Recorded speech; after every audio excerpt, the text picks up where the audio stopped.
Foi para cobrar a renda em atraso, mas encontrou uma criança a cozer sozinha para salvar a mãe. O que descobriu depois mudou-lhe a vida para sempre. Bem-vindos às histórias humanas. Esta é a história de Julião Mendes, um empresário milionário do Porto que descobriu que às vezes a verdadeira riqueza está escondida na pobreza mais dura. Antes de começarmos, digam-nos nos comentários de que cidade de Portugal estão a assistir e se acreditam que uma criança pode ensinar-nos o verdadeiro significado da coragem. Julião Mendes saiu da sua BMW de luxo sem sequer fechar a porta. Estava irritado. Tinha tido um dia cheio de reuniões aborrecidas e ainda por cima tinha de ir cobrar a renda a uma inquilina que já levava 3 meses sem pagar. Não entendia como era possível que as pessoas não cumprissem algo tão básico. Caminhou pelo corredor comprido do prédio antigo na rua de Sedofeita, um daqueles que apenas se mantinham de pé com o mínimo. O cheiro à umidade entrava-lhe pelo nariz e o som de uma liquidificadora velha zumbia de algum apartamento próximo. Quando chegou ao número 4B, respirou fundo e bateu forte à porta. Não houve resposta. Bateu outra vez com mais força. Ouviu um ruído lá dentro, passinhos como se alguém se aproximasse com cuidado. A porta abriu-se devagar, apenas 1 centímetro. O que viu deixou-o gelado. Uma menina pequenina, de uns 7 anos, cabelo desarrumado e olhos tão grandes que quase saltavam da cara magra. Olhava-o de baixo. Tinha os lábios gretados e a roupa manchada com fios de cores. Não disse nada, apenas o observava como se esperasse que ele a repreendesse. Julião agachou-se, surpreso. Perguntou se estava a mãe. A menina abanou a cabeça em sinal de não. Ele pensou que talvez a senhora tivesse saído, mas então notou que atrás da menina havia uma máquina de costura antiga com manivela e em cima da mesa montes de pedacinhos de tecido, bobinas, agulhas. A menina hesitou, baixou o olhar e abriu um pouco mais a porta. Julião não quis entrar sem a autorização. Apenas deu um passo para espreitar melhor. O apartamento estava escuro, cortinas fechadas, ar viciado. Uma cadeira estava a cochear num canto. O frigorífico parecia ter anos sem limpeza e o fogão tinha em cima uma panela com algo queimado. O que mais o impressionou foi a caminha na sala, improvisada com lençóis finos e um cobertor roto. Ao lado havia caixas de medicamentos vazias. Nesse momento tudo lhe fez sentido. A tua mãe está doente? Perguntou sem se mover. A menina olhou outra vez. Acenou com a cabeça, mas não acrescentou nada. Julião não sabia o que fazer. Não era a primeira vez que via pobreza. Claro que não. Tinha crescido num bairro parecido, mas fazia muitos anos que não se confrontava com algo tão direto, tão real. Perguntou o nome da mãe. A menina disse baixinho: Teresa. Depois, como se sentisse culpada por falar tanto, voltou a concentrar-se na costura que tinha nas mãos. Julião perguntou pela renda, embora já não a sentisse tão importante. A menina baixou a cabeça e disse que a mãe tinha deixado um envelope debaixo do colchão. Entrou a correr sem largar a agulha. Demorou uns segundos e regressou com um envelope amarrotado. Julião pegou nele. Estava quase vazio. Havia apenas umas notas pequenas, 20 euros. Não disse nada. Não era momento para discutir dinheiro. Enquanto a menina regressava à máquina de costura, ele ficou parado na porta, sem se mover. Não podia simplesmente dar a volta e ir embora, mas também não sabia como ajudar sem que soasse a pena. A menina ligou a máquina outra vez e o ruído do pedal encheu o silêncio incômodo. Julião não se foi. Ficou a observar como mexia os pés com força, embora estivesse visivelmente cansada. Tinha sono, notava-se na cara, na forma como cabeceava enquanto cosia.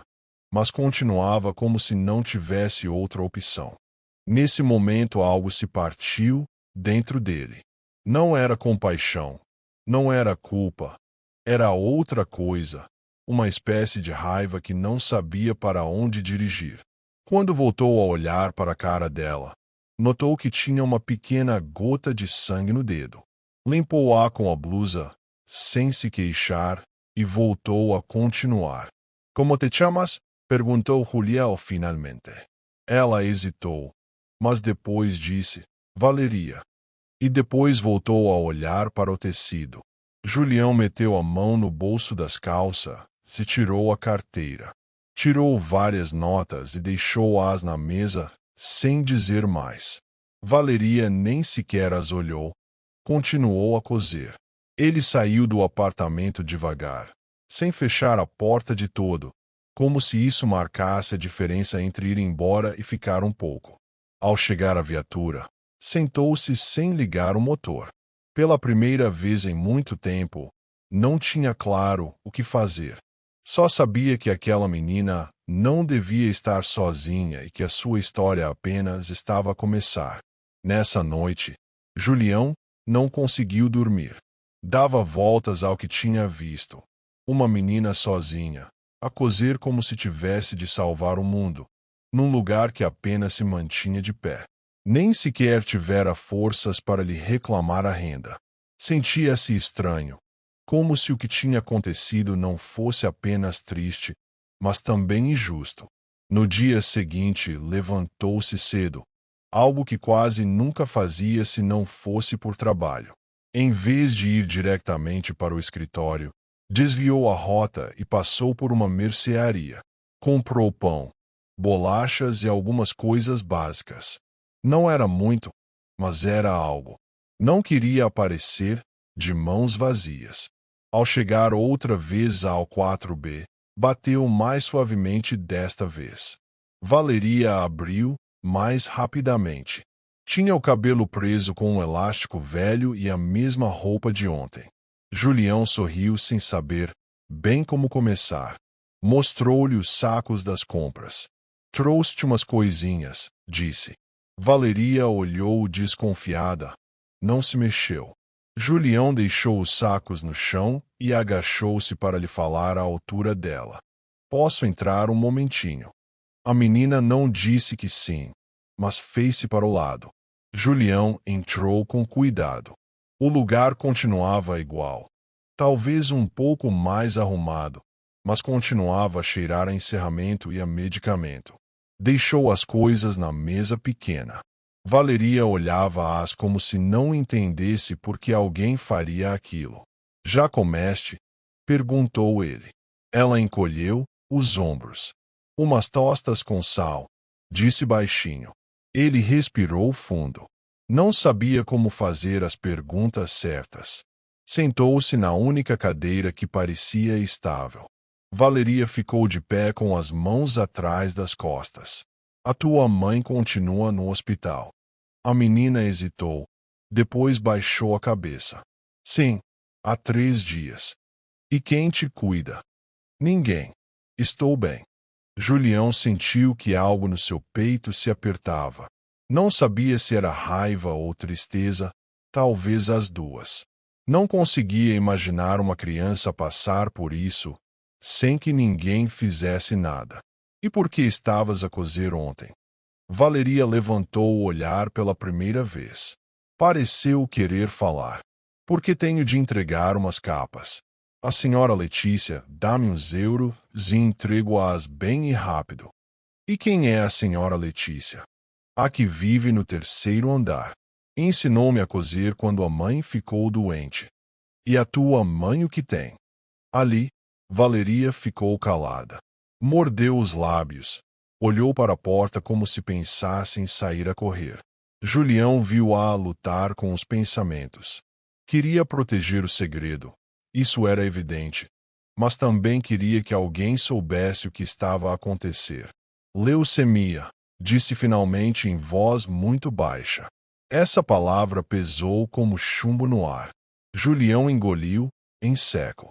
Já suspeitava, mas ouvi-lo da boca de uma menina sentia-se diferente.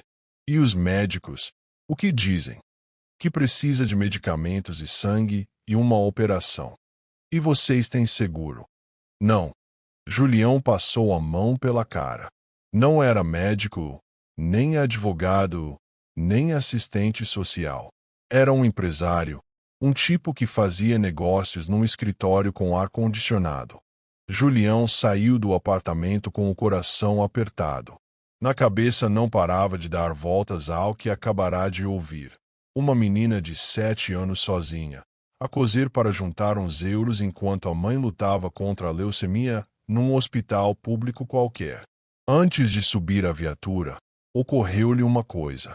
Caminhou até ao fundo do prédio, até ao 3º andar, onde vivia Dona Conceição. Era a típica vizinha que sabia tudo, a que estava sempre sentada junto à janela a espiar sem disfarce. Bateu forte. A senhora abriu com cara de surpresa ao vê-lo parado ali. Bom dia, Dona Conceição, disse Julião, tentando soar casual. A senhora é o dono, não é? Sim, senhora. Queria perguntar-lhe algo sobre a inquilina do 4B. A senhora abriu mais a porta e fê-lo entrar sem sequer lhe perguntar o que queria saber. Julião entrou no apartamentozinho que cheirava a café acabado de fazer e brua quente. Olhe, jovem, começou ela sem que ele dissesse nada. Essa pobre moça, a Teresa, está a passar por uma bem difícil. Leva meses com essa doença do cancro no sangue. Como é que lhe chamam? Leucemia, creio. Bem forte. Já até lhe cai o cabelo. E a menina, a Valeria, pobrezinha. Essa criaturinha vive sozinha desde que internaram a mãe da última vez. Julião escutava em silêncio, com os olhos pregados na mesa cheia de papéis de lotaria, copos de plástico e santinhos. E não tem família que eu saiba. A Teresa nunca falava do passado, mas uma vez, quando a ajudei a subir uns medicamentos, disse-me que não queria incomodar ninguém, que a única coisa que lhe importava era a filha. E olhe, essa menina é um anjo. Levanta-se cedo, vai comprar pão, limpa a casa, lava a roupa à mão e ainda por cima cose. A senhora Letícia daqui mesmo ensinou-lhe. Vem de vez em quando ver-lhe a costura, mas a maior parte do tempo a menina está sozinha. Às vezes ouço-a chorar de noite, mas não vou por quê. Que pode fazer uma velha como eu? Julião sentiu um nó na garganta. A imagem de Valeria a cozer com os dedos picados e os olhos a ponto de se fecharem de sono veio-lhe outra vez à mente. E o hospital onde está a senhora Teresa? Sabe qual é? Sim, claro. Está no Hospital de São João, na área de oncologia. Fui lá uma vez levar-lhe um cobertor porque as noites ali são de gelo. Não tem visitas, ninguém vai. Só a menina quando pode. Mas, já vê, está muito pequenina. Julião levantou-se com as mãos apertadas. Agradeceu a Dona Conceição e saiu do apartamento com passo rápido. Não podia deixar isto assim. Subiu a viatura, ligou ao motorista para que o cobrisse numa reunião importante e conduziu diretamente para o hospital. No caminho comprou frutas, sumo e um cobertor grosso. Sentia que era o mínimo. Nem sequer sabia se a iam deixar entrar, mas precisava de ver com os próprios olhos a Teresa. Quando chegou ao hospital, o ambiente atingiu-o de frente. Pessoas em cadeiras a dormir, outras à espera no chão, enfermeiras a correr de um lado para o outro. Na recepção perguntou por Teresa e disseram-lhe que estava no 3º andar, cama 17. Subiu com um passo firme, embora por dentro se sentisse fora do lugar. Nunca antes tinha pisado um hospital público. Na cama 17 encontrou uma mulher magra, com a pele muito pálida e os olhos fechados. Tinha uma bata emprestada e uma garrafa de soro pendurada ao lado. Na cabeceira, uma folha dizia Teresa Salgado. Era ela. Parecia mais nova do que imaginara, talvez uns 35 anos, mas o desgaste na cara fazia-a parecer mais velha. Tinha o cabelo muito curto, como se lhe o tivessem cortado antes que lhe caísse todo. Tinha as mãos sobre o peito, imóveis. Uma enfermeira aproximou-se dele. O senhor é familiar. Julião hesitou um segundo. Amigo do prédio. A enfermeira olhou-o de forma estranha, mas não disse nada. Apenas lhe recomendou que não ficasse muito tempo. Julião sentou-se ao lado dela e deixou o saco com fruta sobre a mesa de metal.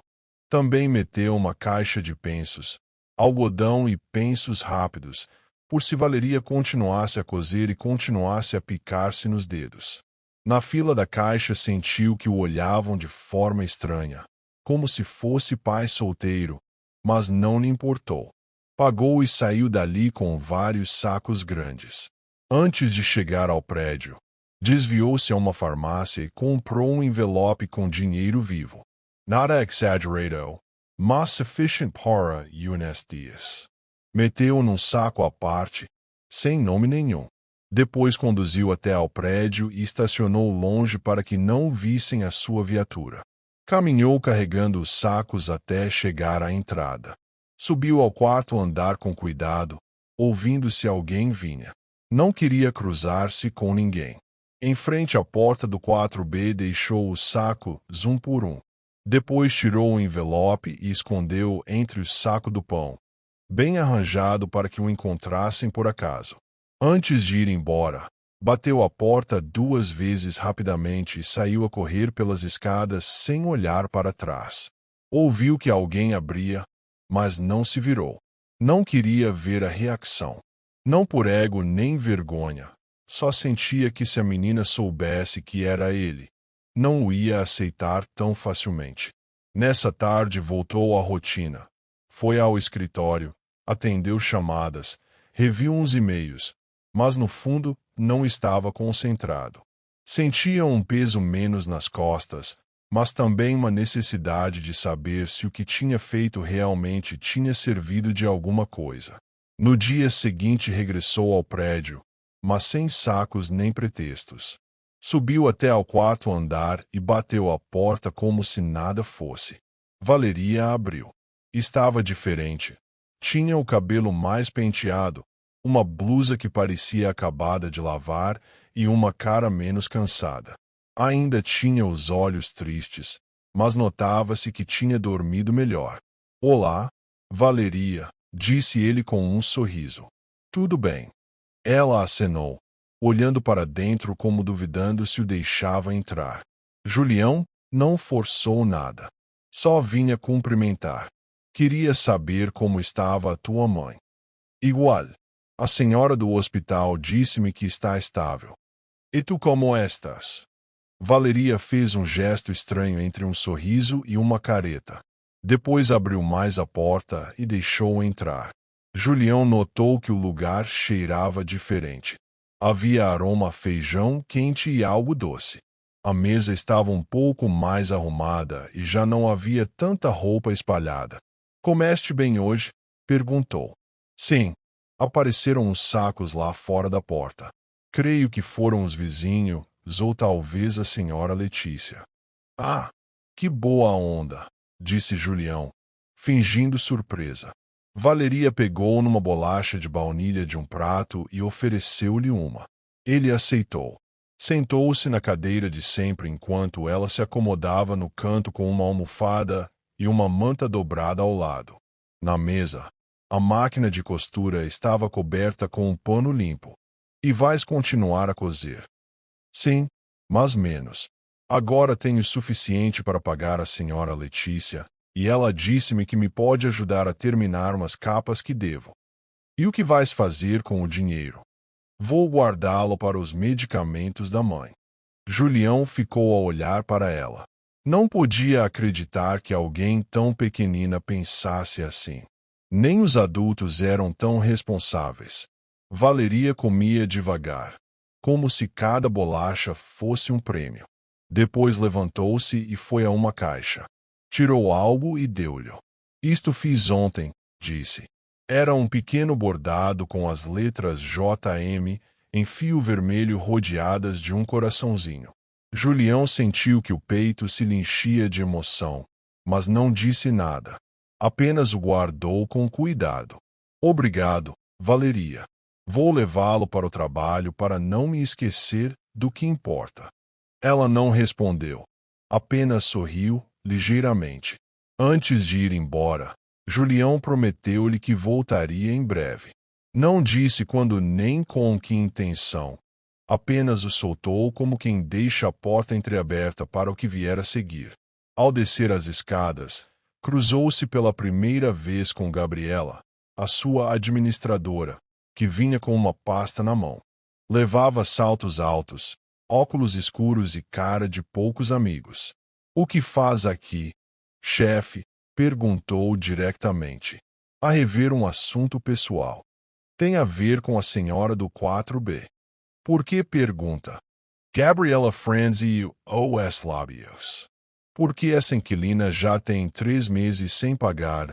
Segundo as regras que o próprio assinou, devíamos proceder ao despejo esta semana. Julião não respondeu imediatamente. Olhou-a seriamente. Essa conversa apenas ia começar, mas na cabeça já tinha claro que ninguém ia tirar Valeria dali. Não enquanto ele pudesse evitá-lo. Passaram 2 semanas. Julião visitava Valeria regularmente. Levava-lhe pequenas coisas, conversava com ela, ouvia as suas histórias. A menina estava mais forte, mais confiante, mas a situação da mãe mantinha-se grave. Foi numa tarde de quinta-feira que recebeu a chamada que mudaria tudo.